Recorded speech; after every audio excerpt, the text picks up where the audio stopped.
accepting a legal agreement, they call it a card. Every time I start the bike, anybody can explain me why my expensive electric motorbike needs to beep like a forklift every time I put it into drive or reverse. Hey, this is the Can-Am Origin, a fully electric adventure / dual sport bike. I had been riding this for a month now, and I got some experience. The engineering, the drivetrain, the suspension, the chassis, it is very good. But they handed the finishing touches to an apprentice. Why, Can-Am? Why did you did that? This key is straight from the 90s. Nothing wrong with it. It's simple, it works, but it is a bit of a disappointment on a futuristic electric bike. Don't you think? They strategically put the fog light in the worst place, just next to the key. My key fob, this is for my bags, are dangling here and often pushing the fog light button. Very inconvenient because I have to let the handlebar to push the fog lights to switch it on and off, and this is just bad design. It should be on the handlebar.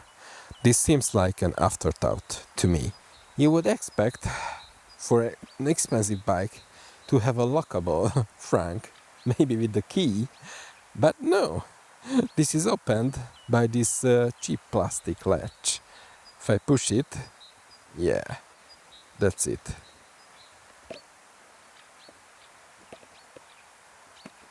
You can put your phone here to charge it and use the navigation. My phone barely fits in. But if you forget your phone here when you go to shopping, it's not going to wait for you. And in this frunk, there is a Torx wrench. You could ask, why? So, you can screw this out and remove the seat.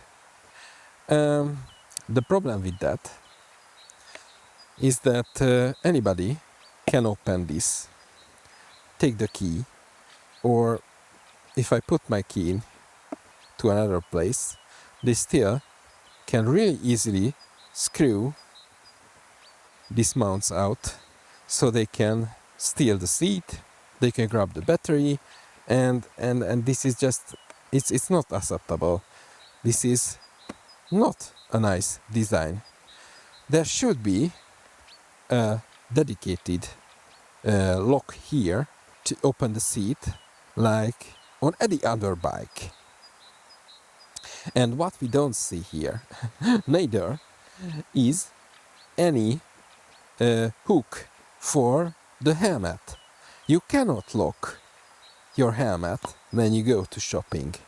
And this doesn't make sense.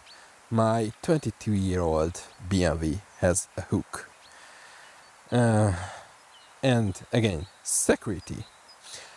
This is a high-tech bike. It has a screen, it has GPS, whatever, but it has zero security features. No alarm, no GPS tracking, no where is my bike function.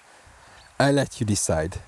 I think this is bad for this price. Turning on the bike. It should be an easy and pleasant experience, but every time there is this safety card that I have to accept. How? I can push the screen or I can roll the throttle forward. What's that? This is just bad design, because no other bikes has this, and this is not a real problem. people understand this is an electric bike and it's not really that different than normal bike. This is unnecessary. Please, Can-Am, change this. We have this 10.25-inch display, and it feels modern and nice until we want to do something with it. Like, for example, adjusting the brightness level. Here I can choose between light and dark mode or automatic mode. That way I choose light in the night, light in the daytime. But as you can see, if I put it to light mode, it's very dark, and I cannot adjust the brightness level from here, from this quick menu. I need to go to the settings, preferences, display, and adjust the brightness level here. And sometimes it doesn't recognize my finger. Why I can't close this? If you have experience with this bike, please put it into the comments.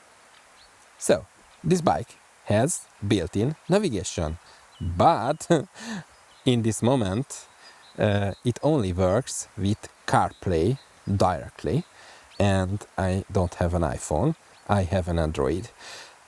You can still use it with Android if you go to the navigation and connect your phone to the BRP Go app. I'm going to do that. The screen needs to be unlocked. It darkens my screen, but it's still on, and it should be on the whole time, and that's not really nice. Okay, now we can try to navigate to somewhere useful. For example, an electric charger. You would think an electric bike with a built-in navigation would support finding chargers.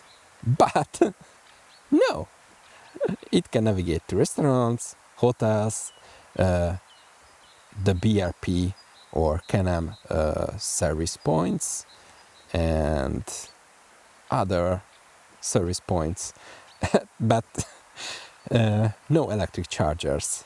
This is just why?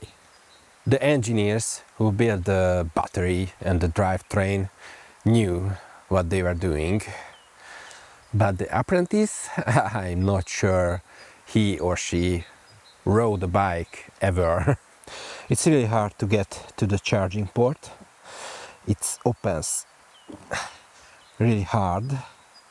This recess is not really deep, and now my glove is dry, but my fingers are getting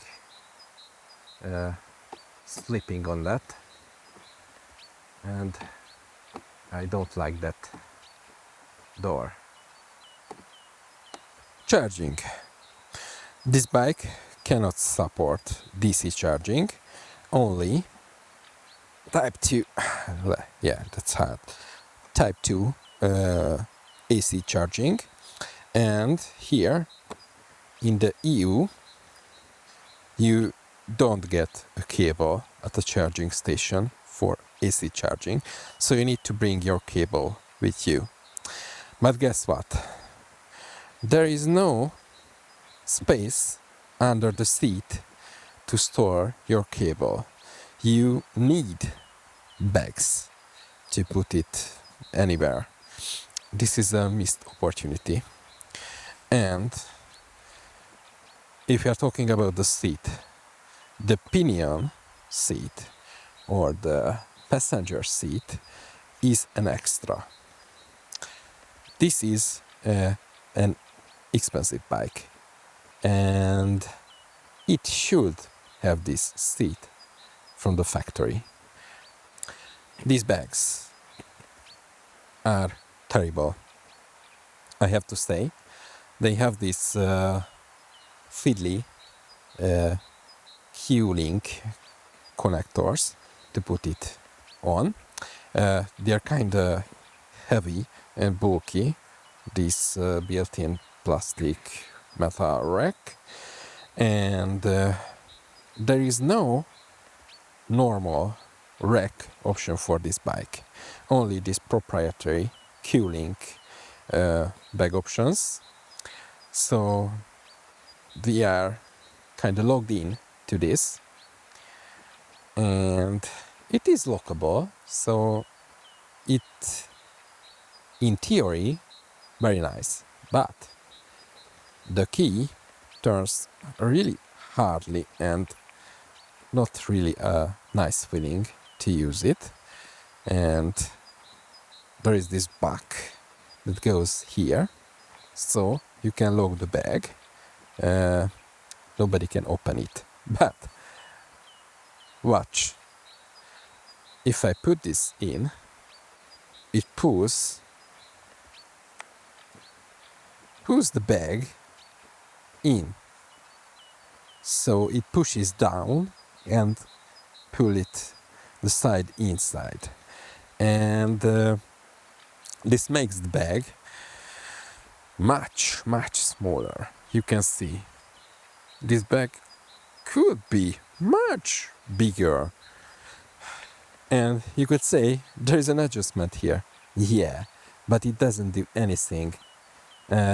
Maybe you can strap something here, but it is sewed here, so you cannot adjust it. You can see it's sewed fixed here, so it pulls in the bag and makes the bag much smaller. Sometimes I just let it dangling here.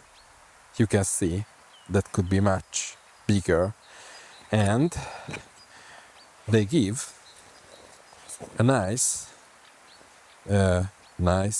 waterproof bag. The inside is waterproof, but both has this textile on it, and dirts get into these recesses. So this type of bag for a dirt bike is just, I don't understand. You can see that it's dirty. So this is not waterproof. It gets dirty, it's really hard to clean, and it dries slowly. And there is, of course, an unlockable zipper here. And if you want to bring the whole bag with you, it's really heavy. You have these little mounts that you get with the bag, and you could put some soft panniers here with that, but you only get that part if you buy the whole bag. Maybe I bought this bag only for that console. I'm not happy with that. I probably will modify this, cut these buckles up to make it bigger.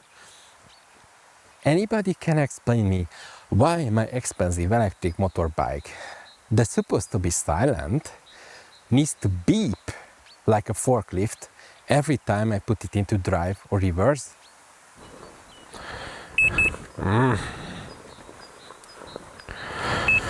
Don't beep. I don't get it. If you're not careful and other put it into drive, it could be dangerous, but this is a high level sound, and getting really annoying very quickly. So mirrors, they're totally garbage. I see nothing in them, but I need to lean to get some view what's going on behind me, and they can get loose quite easily. It's not bike specific because almost all the manufacturers did this. None of this will stop the bike working or ruin the experience, but in this price point, this price bracket, I think they should be done much better. I still love to ride the bike, but in this price point they should really done better. If you like this video, please like, subscribe and watch these 2 other videos. Hey då!